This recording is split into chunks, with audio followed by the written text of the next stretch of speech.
Welcome back. So glad to have you with us as we continue this journey through the Bhagavad Gita. Today, we're taking a look at Chapter 6 and Sankhya Yoga. But first, where did we leave off last time? Oh, right in the thick of it, Arjuna's facing that impossible decision. Having to fight his own family. The weight of that responsibility, it just crushes him. I mean, can you imagine? You can totally relate to that feeling of being torn. Duty pulling you one way, personal ties another. It's like that emotional tug of war. That's exactly where Chapter 6 comes in. Arjuna's in despair, and this chapter, it offers a way out, a path towards finding some inner peace through the teachings of Sankhya Yoga. Okay, so before we get into the details of Sankhya Yoga, can we just paint the picture for our listeners? Like, set the scene a bit. Yeah, totally. Think massive armies, everyone poised for battle. Sanjay's relaying all this to Dhritarashtra, who's blind, remember? But even through Sanjay's words, you can feel that tension, that anticipation. It's palpable. Oh, absolutely. And Duryodhana, he's getting nervous. He's seeing just how strong the Pandava army is, and he goes running to Dronacharya, the master strategist. Well, what do we do? We're in trouble. Exactly. You've got Krishna and Arjuna on one side, in their chariot, which is a gift from Agni, the fire god. Talk about divine intervention. Wow. And on the other side, the Kauravas with their heavy hitters. Bhishma, Drona, and Karna, a force to be reckoned with. Yeah, and each side they blow their conch shells, declaring their readiness, and the sound of Krishna's conch shell, it reverberates across the whole battlefield. Powerful imagery, a symbol of victory, right, for the Pandavas. Right. So, in the midst of all this chaos, all this anticipation, Chapter 6 opens with Krishna witnessing Arjuna's profound sorrow. It's like this turning point. And this is where the real wisdom of the Gita starts to unfold, wouldn't you say? Exactly. Krishna, seeing Arjuna's deep grief, decides to step in. This is where he starts to reveal the teachings of Sankhya Yoga. And it's not just about running away from the world, right? Yeah. Sankhya Yoga. No, not at all. It's about understanding how everything is connected, the material world and the soul, the eternal part of us. So when we talk about Sankhya Yoga, what are some of the big ideas, the key concepts that really jump out at you? Well, one of the most fundamental things is this distinction between the material body, what's referred to as kshetra, Okay, Kishra. and kshetrajna, the knower of the body, the individual soul. So like recognizing that we're not just our physical forms. Exactly. There's something more to us, something that endures beyond this earthly existence. I'm starting to see where this is going. And this realization is crucial because it allows us to detach from the temporary and connect with the eternal, with what truly matters. Okay, so how does this idea of the three gunas fit into all of this? I've heard about them in relation to Sankhya Yoga. Ah, yes, the gunas. They're essential to understanding how we act and how we perceive the world. Fill us in. So, Krishna describes sattva, which is goodness, rajas, which is passion, and tamas, which is ignorance. Think of them as forces that color everything we do, the choices we make, even how we see things. Can you give us an example so we can really grasp this? Sure, let's say you're dealing with a tough situation at work. Someone takes credit for your idea, and you're angry, you're resentful. I can relate. That's rajas, that passion driving your emotions. But if you can step back, understand the situation, and react calmly, with composure. Choosing the higher road. That's sattva, goodness, guiding you. Okay, so by understanding these gunas, we can become more aware of what's driving our behavior and then maybe make better choices. Exactly. And that brings us to another big idea in Sankhya Yoga. Karma.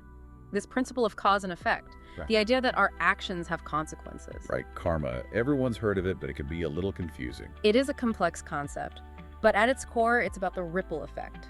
Every action, mental, verbal, physical, it creates these ripples, consequences that come back to us, shaping our experiences. So if we want to break free from this cycle of karma, what does Sankhya Yoga teach us? It suggests that we can act without being attached to the results. So it's not about being passive, it's about acting with a different kind of intention. Precisely. This is the essence of Karma Yoga, which we touched on earlier, remember in Chapter 2. Right, like that verse where Krishna says, "He who is without attachment, who does not rejoice when he obtains good, nor lament when he obtains evil, is firmly fixed in perfect knowledge." Chapter 6. Exactly. It's about finding that equanimity, that balance, not getting swept away by the ups and downs of life. And this detachment, it goes hand in hand with controlling the mind, which, as Krishna says, is like trying to capture the wind. Oh, tell me about it. The mind is constantly flitting around. How do we even begin to control something so elusive? You know what really strikes me about Sankhya Yoga? It's not about becoming passive or withdrawing from the world. Okay. It's about action. Action. But like with a different awareness. Oh, shift sure. in perspective. So not renouncing all our responsibilities and becoming, what, hermits? No, not at all. It's more about changing how we view action itself. Imagine like a potter shaping play, Okay, yeah. applying pressure, molding, shaping. Yeah. But they're not the clay, No. get it? Yeah, I see what you mean.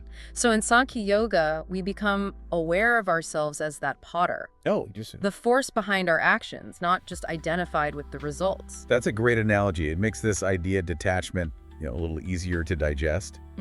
But how do we actually achieve that in our daily lives? Well, one of the most important practices is cultivating self-discipline, especially when it comes to our minds. The minds, yeah. Krishna says in chapter 6, "For one who has conquered the mind is the best of friends. But for one who has failed to do so, his very mind will be the greatest enemy." Whoa, that's powerful. The mind as both friend and enemy. It's almost like we were saying before about the mind being like the wind, right? Right, hard to control. So hard. Always moving. But Krishna, he gives us some techniques, ways to achieve this inner mastery. Techniques like what? Well, he talks about holding the body steady, gazing at the tip of your nose, meditating with a focused mind. That sounds like it takes a lot of patience. It does, but the benefits, they're worth it. Krishna tells Arjuna that the yogi, the one who's attained that self-mastery, they're truly happy in this world. So not waiting for happiness in some afterlife? No, right here, right now. Mm-hmm. And that inner peace, that sense of fulfillment, it doesn't depend on anything external. Oh, I see. It comes from understanding our true nature as spiritual beings, separate from all the ups and downs of life. It's like we're taking back our power, not letting external events control how we feel inside. Yes, exactly. And this whole idea of self-mastery, it's so relevant today, with all the distractions. Oh yeah, constant distraction. Pulled in a million directions. It's so easy to feel overwhelmed. It's true. Lose sight of what really matters, like we're on this runaway train. Right. So how do we apply these principles in our busy lives?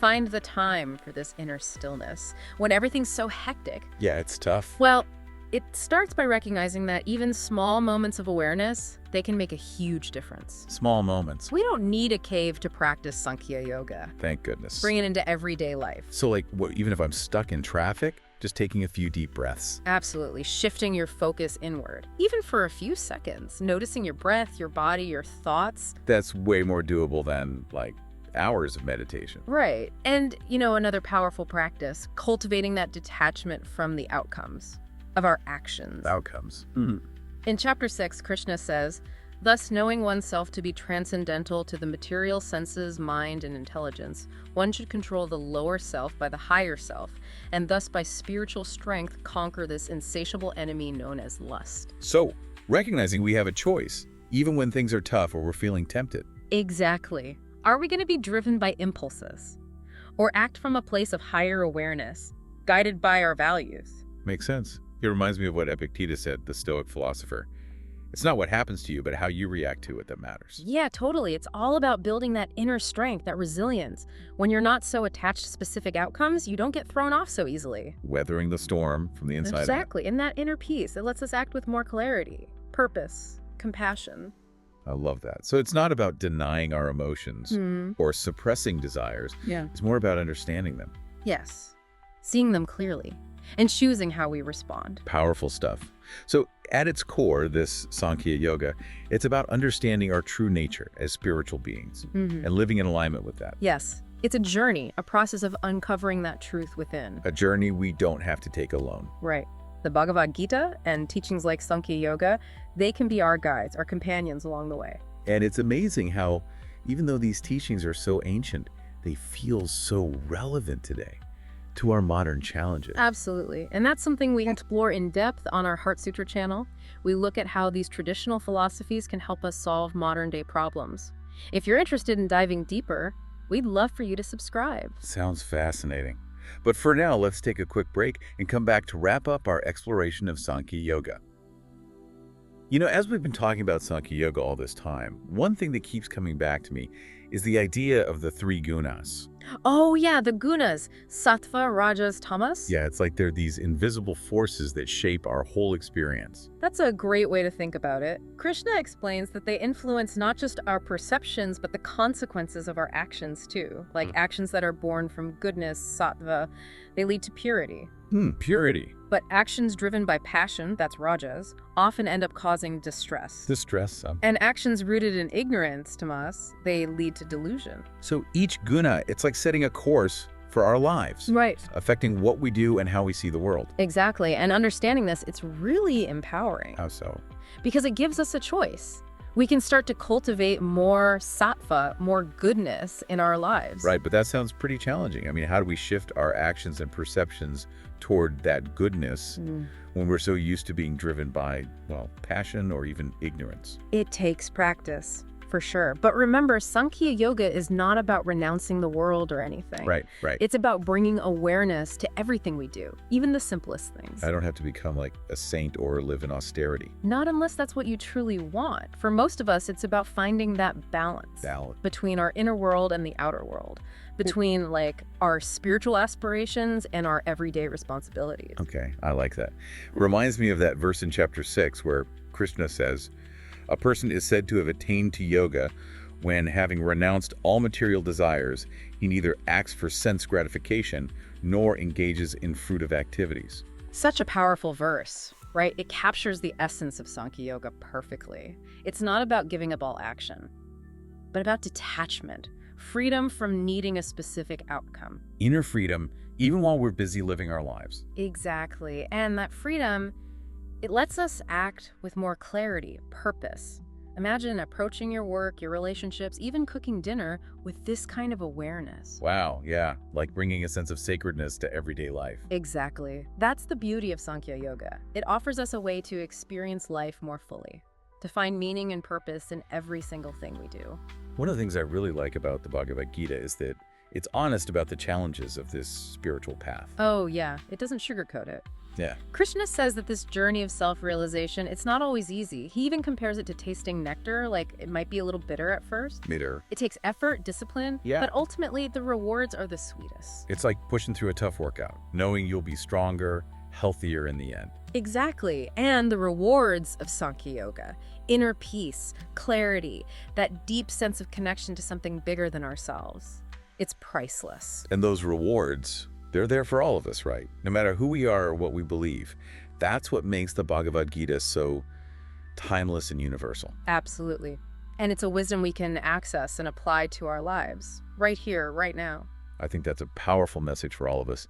And if anyone's feeling inspired to learn more, you go deeper. Yeah, I encourage you to check out our Heart Sutra channel. We talk about these traditional philosophies and how they can help us navigate the challenges of today.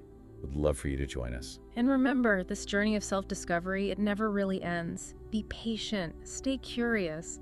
The wisdom of Sankhya Yoga will guide you. Thanks for joining us on this exploration of the Bhagavad Gita. Until next time, may you find peace and clarity on your journey.